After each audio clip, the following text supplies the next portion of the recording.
Hello everyone, welcome to the channel Exam Ignite. This is a continuation of the module 3 part 2. I have already explained the Poisson's and Laplace equation in the part 1 video. Today I am continuing with the part 2, that is Biot-Savart Law. It is defined as the magnitude of the magnetic field intensity dH vector at the point P due to I or due to the current in the differential element is directly proportional to three things. One is the product of the current, length of the differential element dl, and sine of the angle between the tangent drawn to the element and the line of the joining the point and the element. This consider the Mn has a line. It is at a point distance of point at a point P with a distance of r. Consider an angle theta. So for that, these are all the condition. It is proportional and it is inversely proportional to the square of the distance between them. So in the mathematically we can write it as dh is directly proportional to IDL sine theta divided by r square. Proportionality constant is removed by the k, which is equal to 1 by 4 pi. On substituting 1 by 4 pi, you get IDL sine theta divided by 4 pi r square. For the vector form, dH vector is equal to IDL vector divided by 4 pi r square into AR cap. Ampere circuital law, the line integral of the H vector about any closed path is equal to the current enclosed by the path. It is represented as integral of H into dl is equal to I, or integral of B into dl is equal to mu I.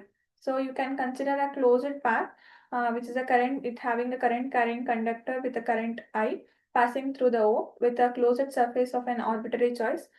We are having a differential element that is Mn of the length dl of path. So B vector is always tangential to the flux lines. B vector makes an angle which is proportional to the dl. So MP is equal to dl cos theta r d theta. B is equal to mu I by 2 pi r. So integral of B vector or dl vector is equal to integral of B into dl cos theta. Now B is substituted as mu I by 2 pi r into r d theta. So you get mu I divided by 2 pi, integration from 0 to 2 pi into d of d theta. So d theta, here I am substituting it as 2 pi because here we are using a closed surface area and that is 2 pi. So it is equal to mu I. So integral of B dot dl is equal to mu I, or you can say integral of H vector dot dl is equal to integral of B vector divided by mu into dl, which is I. So therefore, integral of H into dl is I. What are the applications? Is firstly the toroidal a toroidal path, that is you will get, we know that as integral of H vector dot dl vector is equal to n into I. So integral of H dot dl cos theta is n into I. So H into integral of dl cos theta is equal to mu ni. Since the closed path is a circle of radius r, integral of dl cos theta is 2 pi r. H is what? Ni divided by 2 pi r, or you can say B is equal to mu into ni divided by 2 pi r.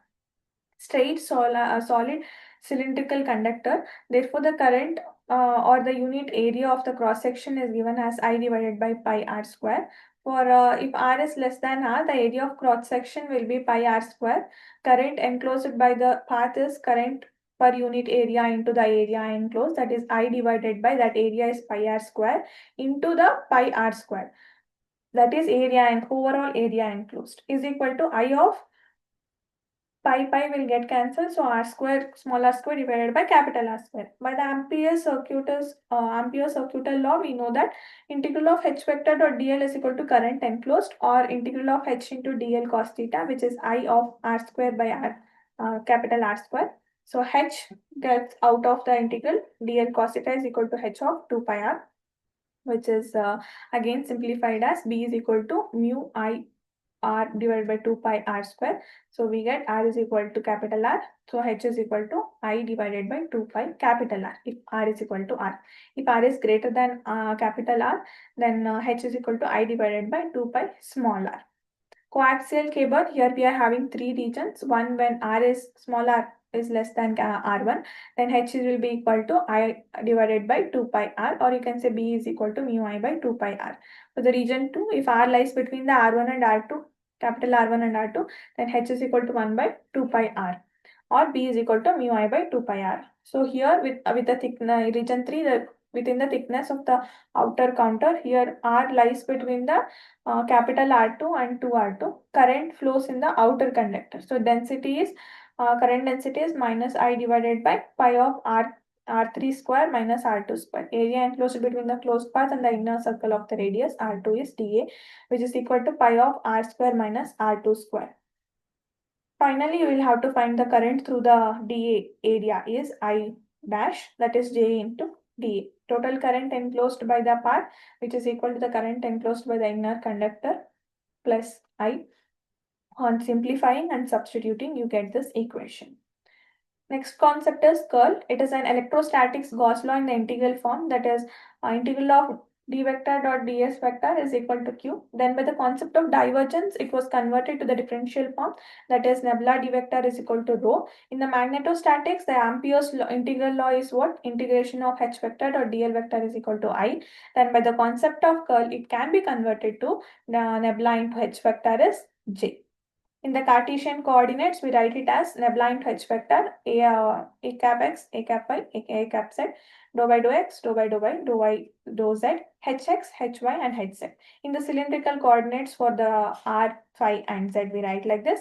And for the spherical one, for the r, psi, and theta, we do this.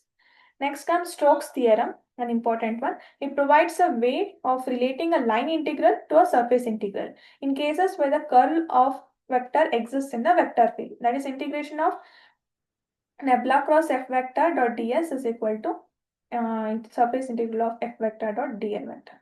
If we consider a curl of vector f vector at each point in a field, then the sum of all these curls within any chosen surface, the sum will be equal to just the circulation of the f vector around the boundary of the chosen surface area. Like this chosen surface area, this will be the boundary. Let me consider delta S1 as an area.